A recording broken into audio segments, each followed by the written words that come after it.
Thanks for joining me today. We're looking at the Ecosy Plus Snug 7. That's Ecosy Plus's first eco-design ready wood burning and multi-fuel stove.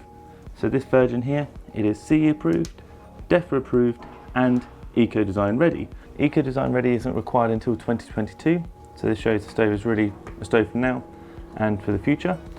Defra approval means it's for use in a smoke-free zone and for the 5-inch liner, and the CE approval just shows it's safe to use in the UK. So it meets all current and future regulations. I'm going to start with just showing you how the controls work and then go into more detail about the stove itself. So this is closing down the secondary and tertiary and closing off the primary. You can see the air is being restricted and the stove's dying down. And now we're reintroducing air back into the firebox. So, as you can see, the stove's going now, and inside we have the wood grate.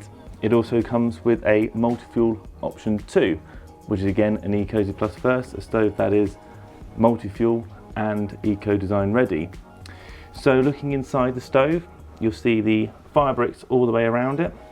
You've got the grate inside, which is the wood grate, and the log retainer too, which is quite nice and tall, which prevents the logs rolling forward. Underneath the grate, you'll have a good large ash pan, and above the fire, you'll see the baffle plate too.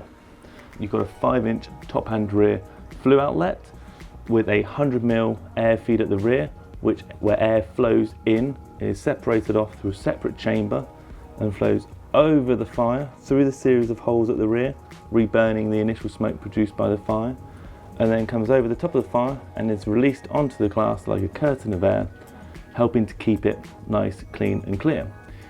This method is probably one of the best ways of keeping glass clean because it's superheated air rushing right down to this glass, keeping it nice and clean, obviously providing you burning nice dry wood as you should. On the stove itself underneath, you've got 4 bolts on the bottom, which are very practical because it helps to level the stove. So if you've got an uneven fireplace, helps keep it nice and level and prevents it from rocking. The vents on the bottom, brushed steel vents, good heavy duty vents, and a nice handle too, which is good to get grip hold of, very practical and stylish. So this is the secondary tertiary vent. When you close that down, you're reducing the air through this series of holes here and the air that's flowing over the fire. This is the primary vent here. That's the air flowing under the fire. So the air flows under here and then is coming up from above.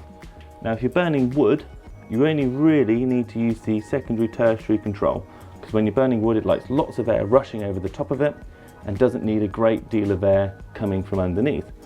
Whereas if you've got the multi-fuel grate in place, you want to be using more primary air, so this control here, and having less of the secondary tertiary air. So that's why it's important to have separate grates and separate workings, and you really do want to be burning wood and smokeless coals separately.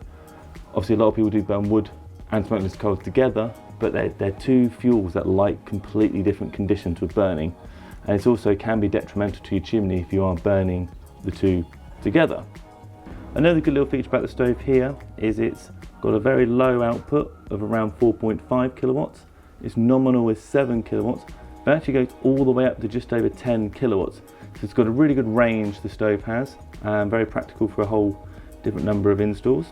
I think that's everything. We've got a full specification online, but if you do have any questions, we'd be happy to help.